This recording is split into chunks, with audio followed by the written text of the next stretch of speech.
బుటెలో breaking చూస్తున్నాం. ఇవాళ సూర్యాపేటలో సీఎం కేసీఆర్ పర్యటించనున్నారు.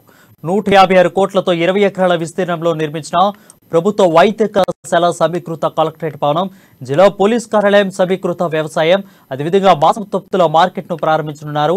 అనంతరం సాయంత్రం 3 గంటలకు బీఆర్ఎస్ ఆధ్వర్యంలో 2 లక్షల మందితో ఏర్పాటు చేస్తున్న బహిరంగ సభలో ప్రసంగించనున్నారు. సభ ఏర్పాట్లను ఇప్పటికే పార్టీ శ్రేణులు పూర్తి చేశారు. భారీ వర్షం కురిసిన సీఎం పర్యటన సభకు ఎలాంటి ఇబ్బందులు లేకుండా ఏర్పాట్లు చేశారు. సీఎం కేసీఆర్ పర్యటనకు ఎలాంటి అవాంఛనీయ ఘటనలు చోటు చేసుకోకుండా పకడ్బందీగా బందోబస్తును ఏర్పాటు చేసినట్లు డీఐజీ చౌహాన్ తెలిపారు.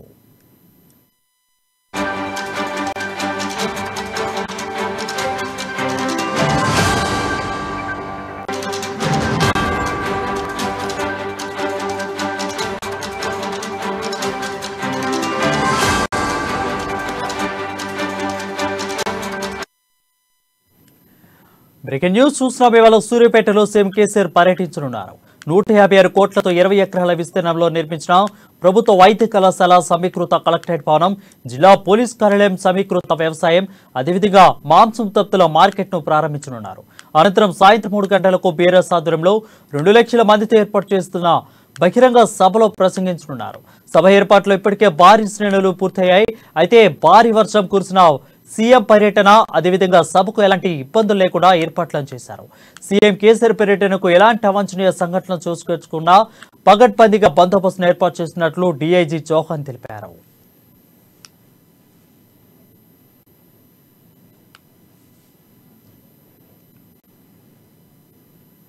దీనిపై మరింత సమాచారం మా ప్రతినిధి కిరణ్ అందిస్తారు. కిరణ్, చెప్పండి. వరుణ్, ఈరోజు సూర్యాపేట జిల్లాలో ముఖ్యమంత్రి కేసీఆర్ పర్యటించనున్నారు. హెలికాప్టర్ ద్వారా హైదరాబాద్ నుండి సూర్యాపేటకు 11:30 సమయానికి ఆయన చేరుకున్నారు. అనంతరం ఆయన జిల్లా కలెక్టరేట్ తో పాటు బీఆర్ఎస్ భవన్, అదేవిధంగా నూతనంగా నిర్మించే ఎస్పీ కార్యాలయంతో పాటు మెడికల్ కాలేజీ కూడా ఆయన ప్రారంభించనున్నారు. కలెక్టరేట్ లో మధ్యాహ్నం లంచ్ చేసిన తర్వాత 3 గంటలకు సూర్యాపేటలో జరిగే భారీ బహిరంగ సభలో ముఖ్యమంత్రి కేసీఆర్ ప్రసంగించనున్నారు. దాదాపు 1,00,000 మంది పైగా జన సమీకరణ జరగనున్న ఈ యొక్క సభను ఉద్దేశించి ముఖ్యమంత్రి కేసీఆర్ సభ ద్వారా ఏమి ప్రసంగిస్తారు అనేది అయితే ఆసక్తిగా ఎదురు చూస్తున్నారు. మొత్తానికి సూర్యాపేట జిల్లా కేంద్రంలో పలు అభివృద్ధి పనులకు శంకుస్థాపన చేయడంతో పాటు భారీ బహిరంగ సభలో పాల్గొంటున్నందున ఎక్కడ కూడా ఎలాంటి అవాంఛనీయ సంఘటనలు జరగకుండా పోలీసులు అయితే గట్టి బందోబస్తు ఏర్పాటు చేశారు. అదేవిధంగా మంత్రి జగదీష్ రెడ్డి దగ్గరుండి ఏర్పాట్లన్నీ కూడా పర్యవేక్షిస్తున్నారు. ఎక్కడ ఎలాంటి సౌకర్యం కలగకుండా అదేవిధంగా భారీ సంఖ్యలో జన సమీకరణలో బీఆర్ఎస్ శ్రేణులన్నీ కూడా తలమునకలే ఉన్నాయి. సాయంత్రం 3 గంటలకు జరిగే ఈ యొక్క బహిరంగ సభకు ఏర్పాట్లు అయితే అన్ని పూర్తయ్యాయి. దాదాపు వర్షం వస్తుందని అనుకున్న నేపథ్యంలో ఈ రోజు వర్ష సూచన ఏం కనబడకపోవడంతో అయితే కాసంత ఊపిరి పీల్చుకున్నట్టే చెప్పవచ్చు. ఈ యొక్క సభను ఏదైతే ముఖ్యమంత్రి కేసీఆర్ ప్రతిష్టాత్మకంగా తీసుకున్నటువంటి యొక్క సూర్యాపేట బహిరంగ సభను అయితే ఉమ్మడి సూర్యాపేట జిల్లాతో పాటు ఉమ్మడి నల్గొండతో పాటు భువనగిరి నుంచి అయితే భారీ ఎత్తున కార్యకర్తలు అయితే తరలి వచ్చే అవకాశం ఉంది.